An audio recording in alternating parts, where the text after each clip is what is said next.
welcome back to the Business Blueprint, where each week, Dan and I will take some time, talk about things that we're going through, and hopefully sometimes we're joined by a guest. So this week we're joined by Tasha. Tasha, can you introduce yourself? Tell us a little bit about what you do, and we can go from there. Hi, Tasha Baron Smith here. I am an entrepreneur. I'm also a Navy spouse and a mom of four and the owner of Sovereign Legacy Financial Group. We are a full service accounting firm, and I am also a business consultant. So in our last podcast, we talked about growth through set stages, right? Like a lot of people put importance on, I went from $0 to $1 to 1,000 to 100,000. What are the biggest mindset shifts that you see entrepreneurs needing to make to build those profitable and lasting businesses? Yeah, great question. So the number one mindset shift is coupled to two things I want to highlight. The first one is shifting from hustle mode to CEO mode. A lot of entrepreneurs, when they first start out, they're in hustle mode. I just need to make money. But the key is to shift from I just need to make money to how do I make my money work for me? That's the first thing. The second thing is having a proactive approach to your business and not a reactive one. Because if you are reacting to everything that's happening around you, you're putting out fires, that means you're not actually leading. So having a proactive approach means that, hey, you want to think like a CEO.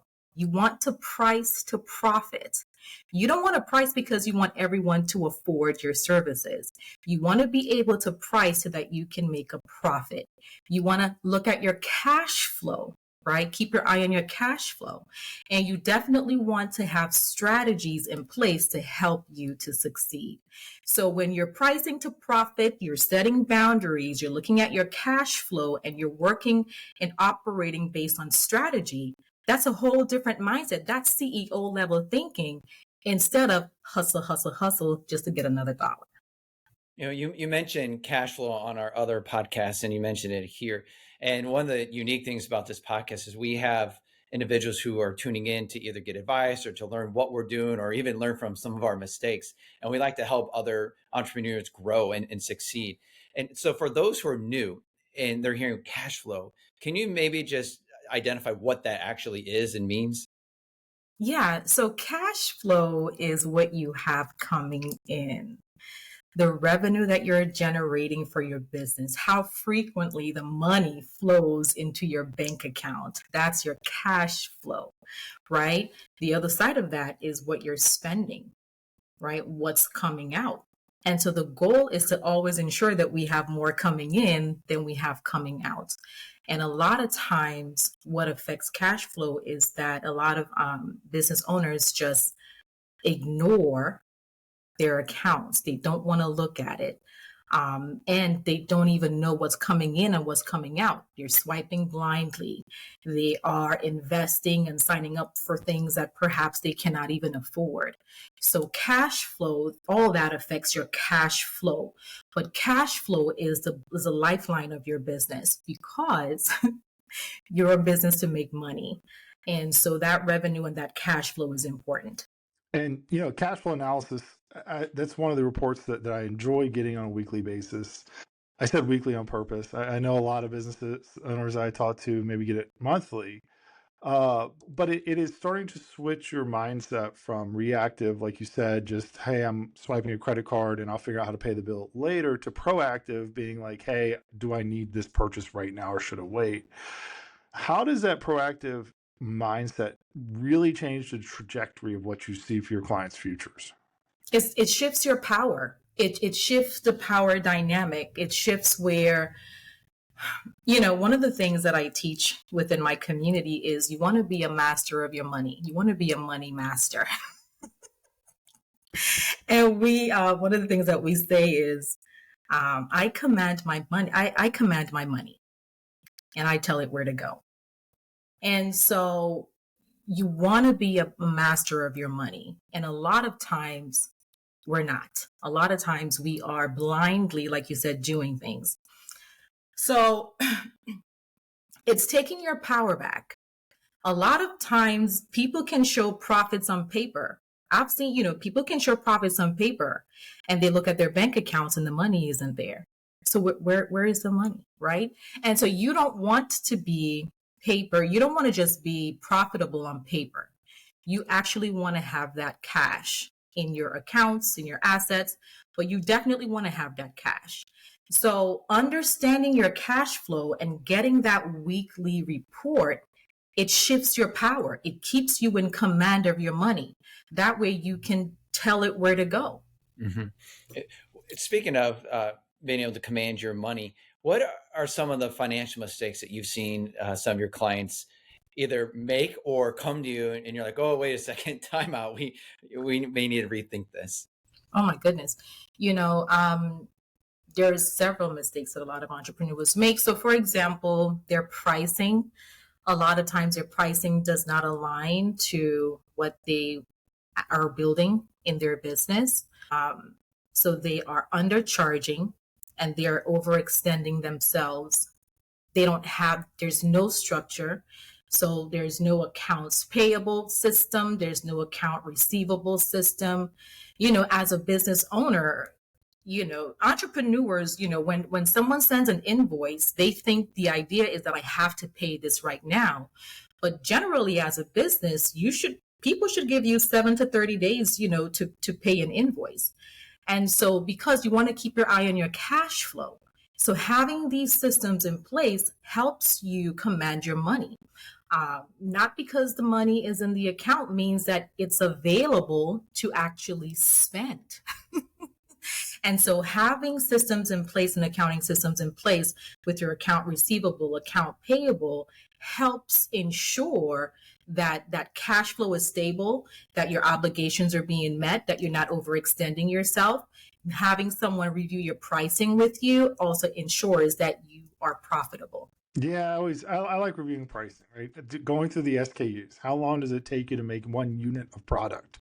And how much are you paying in salaries and advertising? I personally love doing that. One of the things that I guess is like nails on a chalkboard. Vern Harnish wrote a wonderful book called Scaling Up. And I think the underside of, since he wrote that book, everybody uses the word scale. I want to scale my business. I want to scale my business. How do you help people set up profitable systems like MCOs or scalable models early on to really be able to appreciate that success later? Yeah. And, so scaling is definitely a decision. And I think it's important to understand in most cases is that, the habits, the systems, the support that got you to one level may not be what you need to get you to your next level. So it's like when we talked about, 12% of women-owned business generate $100,000 in their business. So, if you hit your first 100K, that's great. How do you scale to multiple 6 figures? How do you scale to 7 figures? Because in most cases, what took you to the first 100K is not what is going to take you to the next or, to scale. So I think it's very important for business owners to know that, hey, you may outgrow certain things, you may outgrow certain spaces, you may outgrow certain systems, because the system that got you to one point may not be what you need to get you to the other point. And then being open and willing to invest in the structure, in the support that is going to allow you to scale, because that comes with the price as well. There's, as you're talking, there's this book, and I can't think of the name of it. It's either Who Got You Here Won't Get You There. I'm sure I'm butchering the name, but for those listening, you can Google it and it should pop up. But how do you get these entrepreneurs who come to you to realize, all right, what allowed me to get to this point may not get me to that next point? Because I feel that sometimes there's loyalty that's attached to it, or it's hard just to move on because it's change. And change is, universally really wanted and accepted right out of the gate. So how do you get these entrepreneurs to shift their mindset to be able to realize, okay, what allowed me to get here may not allow me to get to the next level? Mm-hmm. It's expansion season. I mean, if you ask anyone, this is what I say all day, every day. It's still expansion season. And expansion is uncomfortable, but expansion is required for the next level. So I remind clients about this. And expansion, and in expansion, you must outgrow your current space. And when I talk to women, I say, listen, when we're pregnant, our babies outgrow the space. They outgrew it. So they have to expand and shift into the next realm. And so I remind my clients that it's still expansion season, and expansion requires separation in most cases. Expansion in most cases can be uncomfortable, but it's absolutely necessary.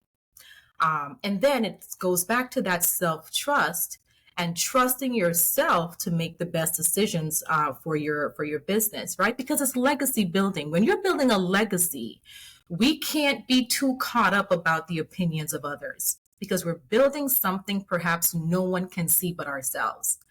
And so with the loyalty that's attached with everyone, we have to communicate in love that this is part of my expansion. And that even though there might be a separation for now, could be temporary, but this is what's required for my expansion. And I trust myself and I want your support. Yeah, I was at a conference and they said if you're not performing better, if your business isn't growing more than the S&P 500, you're failing. And the S&P 500 grows 14% per year. And they said, look at the S&P 500. If you're not growing more than 14% per year, you've absolutely already failed.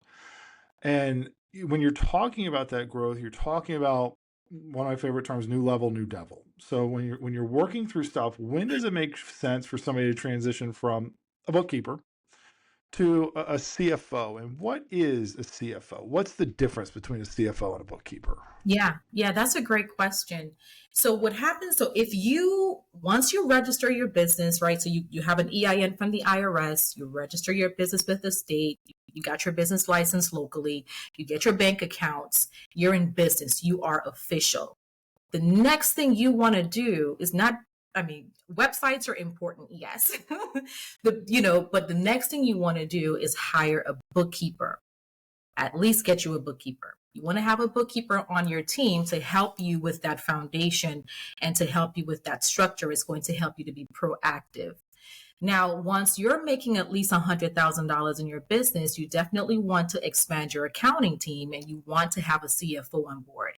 So once you start making your first 100K, you definitely want to bring in and hire a CFO. So the idea is that you don't just have one person doing everything. You really do want to have an accounting team.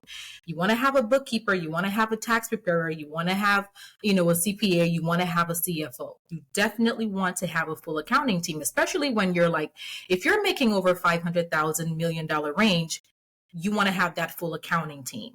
If you're starting up, start with a bookkeeper. After 100K, hire a CFO. So what happens, and the difference between the two is that in most cases, your bookkeeper is kind of like a rear view mirror. Your bookkeeper is looking at the past.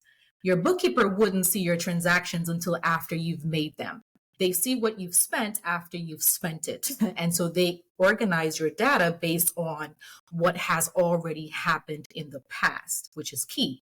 Now, your CFO is using that data to help you plan for the future. So your bookkeeper is, in a sense, more past thinking, and your CFO is forward thinking. Your CFO is going to take the data now from the bookkeeper, which is, again, needs to be accurate, because if that data is accurate, whatever insight your CFO is going to give you is going to be inaccurate. But your CFO is going to take that insight and generate different reports and analysis for you. So then they go in depth with the cash flow analysis, the profit analysis, right? And then your CFO helps you more with strategic planning and more decision making for the business. I'm a member of a group called the CO Alliance, and a lot of our mastermind groups right now, we've been talking about fractional services. And as you're talking, I'm thinking fractional CFO. What are your thoughts on that? And then would you recommend that kind of as a step before actually bringing on a full-time CFO? Absolutely right. So fractional CFO, and it's very popular these days because you get the professional level support at a fraction of the cost. So it's a perk for small businesses. It's definitely is a perk for 6 and 7 figure businesses. So that's the key thing. So fractional CFO, you get professional support, professional insight at a fraction of the cost. Definitely You know, yes. yeah.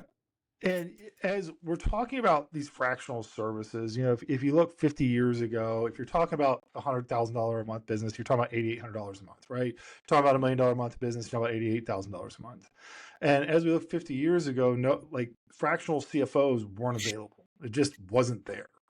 So what other sorts of unconventional leadership lessons have you used to help people break through the 6 and 7 figure barriers?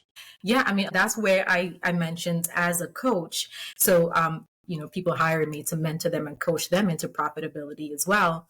And like I say, numbers tell a story. And one of the things I talk to, coaching is important. So coaching, mentorship, investing in those professions helps you as a business owner become better, stronger, because in most cases it's the mindset stuff, it's the mindset things. And I feel like perhaps recently, I'm not sure if it became an uptick during the pandemic where mindset things were necessary because there was a lot happening right during the pandemic. But so a lot of my conversations with my clients are more mindset conversations in most cases than numbers, because it's getting them to remember and who they are. Because a lot of times earning the first 6 figures, people think is hard to do. And a lot of times it's based on their identity, who they think they are, what they think is possible for them.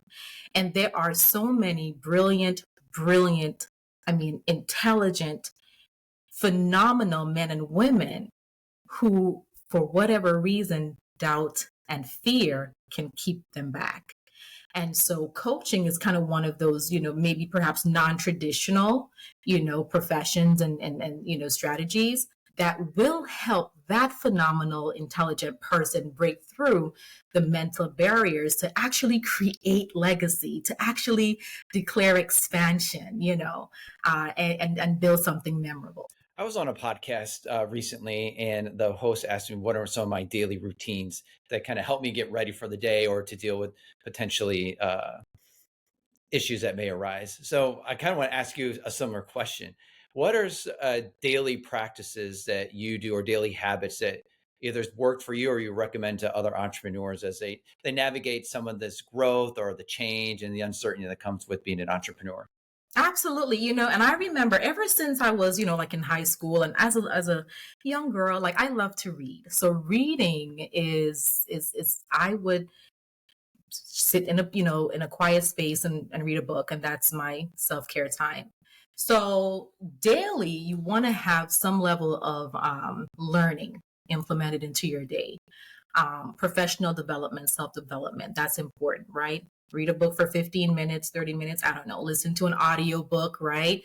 You definitely want to keep your mindset in a CEO mindset because there's a lot of distractions out here. TikTok is distracting, Facebook can be distracting. There's a lot of distractions. So keeping your mindset and your mind sharp, reading is something that I do daily.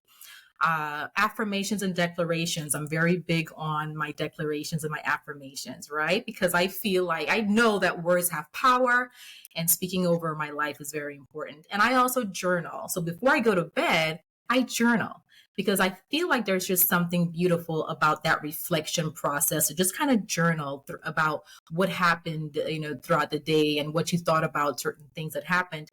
That reflection process in most cases helps to increase our self-awareness, because that all, affects who we are. It affects how we operate our businesses. It affects how we serve our clients. You talk about daily affirmations. Mine is I get up and I say, you sucked yesterday, you're going to suck today, you'll probably suck tomorrow. So what can you do just to suck a little bit less? Tasha, I want to thank you for taking some time to be on our podcast today. If you give everybody just one parting piece of advice, like, hey, if you could do one thing today to make a difference for tomorrow, what would that be? Oh, wow. Um, you know, If you can do one thing today, that's going to help your tomorrow, is remember that you have the power to choose. Remember that you have the power of choice. You get to choose today what your today is going to look like, what your tomorrow is going to look like. When you wake up and you say you're going to work out and you're going to go to the gym, you get to choose to do that. And there's power in the choice. So know that you can choose to have a better body. You can choose to have better health. You can choose to have better relationships and nurture them. And you can choose expansion. I like it. I like the choice. So thank you very much for taking the time to talk to us. And if anybody has any questions, we'll put your contact information. We look forward to talking to you all next time. Thank you.